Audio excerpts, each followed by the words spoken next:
शुरुआत में मैंने 3 छोटी लड़कियां वहां खड़ी देखी और अचानक उन तीनों को कुछ अजीब सा दिखा और वे अपनी होश खो बैठी। फिर एक बिना आत्मा वाली छोटी लड़की खिड़की से बाहर कूद गई और एक मशीन की तरह आत्महत्या कर ली। तस्वीर नायक इरहा पर घूमती है। इरहा एक गरीब आदमी है। 4 साल पहले उसकी पत्नी ने गर्भपात के कारण मौत हो गई। वह एक पिता और माँ दोनों था। इरहा ने आत्महत्या करने का सोचा, लेकिन उसने सिर्फ सोचा। आखिरकार उसके पास एक बेटा था जिसकी देखभाल करनी थी। इस दिन इरहा को उसके बॉस ने एक दूर दराज के शहर में केस की जांच के लिए भेजा। इरहा नहीं जाना चाहता था, लेकिन अपनी जिंदगी के लिए उसे अपने मृत बेटे को उसकी नानी के हवाले करने के अलावा और कोई चारा नहीं था। ट्रेन में इरहा ने एक उत्साही स्थानीय पूंजीपति चेन दुओदुओ से मुलाकात की। चेन दुओदुओ ने इरहा को मुफ्त में एक होटल की तरफ ले जाया। हालांकि होटल भर चुका था, उत्साही मालिक ने फिर भी इरहा के लिए एक अटारी तैयार की। यह अटारी फिल्म की शुरुआत में छोटी लड़की के कमरे के बहुत समान है। होटल का मालिक उन 3 छोटी लड़कियों की मां थी। अगले दिन का समय आया। इरहा ने गांव वालों से स्थिति को समझने के लिए कहा, लेकिन गांव वालों को इरहा के मकसद का पता था और वे संपर्क करने से बहुत डरते थे। यहाँ तक कि इरहा के साथ काम करने वाला वकील भी इरहा को उस घर में न जाने की सलाह दी। उसने इरहा के लिए सभी दस्तावेजों की जानकारी एकत्र की थी। चूंकि वकील ने कहा कि वह घर नहीं जा सकता, तो हॉरर फिल्म की क्लासिक धुन के अनुसार इरहा को तो जाना ही था। वकील ने इरहा को बताया कि वह जगह बहुत बुरी है। अगर आप मुझे 2 गुनी कीमत भी दें तो मैं नहीं जाऊंगा। अगर मैं आपको 6 गुना कीमत दूं तो क्या? जल्द ही इरहा एक दूर और एकांत विला में आया। विला के मालिक की मौत के बाद वह जगह प्रसिद्ध सुनजाए बन गई। इरहा को उसके बॉस ने केस की जांच करने और मालिक की वसीयत खोजने के लिए भेजा था।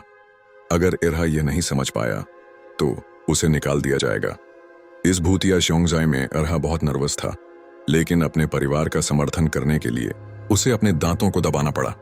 फिर इरहा ने विला के बाहर एक काली आवाज पहने एक महिला को देखा। उस काली आवाज वाली महिला की तलाश के दौरान इरहा को कई भ्रांतियां हुई। अंततः उसने ड्राइवर के साथ मिलने का समय तय किया और इरहा ने भ्रांति से छुटकारा पाया। घर छोड़ने के बाद इरहा ने जो कुछ देखा और सुना उसके बारे में पुलिस को बताया। वह आशा करता था कि पुलिस व्यक्तिगत रूप से जांच कर सके। हालांकि इरहा के लिए भ्रामक बात यह थी कि पुलिस ने इरहा के इस अनुरोध को ठुकरा दिया। 3 बच्चे पुलिस स्टेशन पर मदद के लिए आए क्योंकि उन्होंने परीक्षा में गलतफहमी की थी और छोटी लड़की खून की उल्टी करके मर गई। छोटी लड़की की मौत के बाद सभी ने इरहा पर सारी जिम्मेदारी मढ़ दी, क्योंकि एक किंवदंती है कि जो कोई भी काली आवाज वाली महिला को देखता है उस शहर में 1 या अधिक बच्चे मर जाएंगे। असल में शहर में कई बच्चों की मौत के मामले हुए हैं, जिसमें होटल के मालिक चेन दुओदुओ, ड्राइवर और अन्य शामिल हैं। उनके बच्चे काली आवाज वाली महिला को देखने के बाद मर गए। अगर यह 1 या 2 बार संयोग है तो यह निश्चित रूप से संयोग नहीं है। लेकिन हालांकि सभी इरहा को दोषी ठहराते हैं, चेन दुओदुओ यथार्थवादी है। चेन दुओदुओ सोचता है कि शहर के लोग बहुत पुरातन हैं, इसलिए वह इरहा के साथ गाड़ी चलाता है और भीड़ के घेरे को मजबूरन पार कर लेता है। जाने से पहले चेन दुओदुओ इरहा के लिए एक कुत्ता छोड़ता है ताकि वह उसकी संगति कर सके। तो इरहा और एरगू ने महल में जांच करना जारी रखा। वास्तव में अगर मैं इरहा होता तो मैंने इस्तीफा दे दिया होता और नौकरी बदल ली होती। भूत से मिलना और फिर भूत के चेहरे से मिलना इतना डरावना है। अगर इरहा की मदद नहीं होती तो इरहा को काली आवाज वाली महिला द्वारा मार दिया जाता।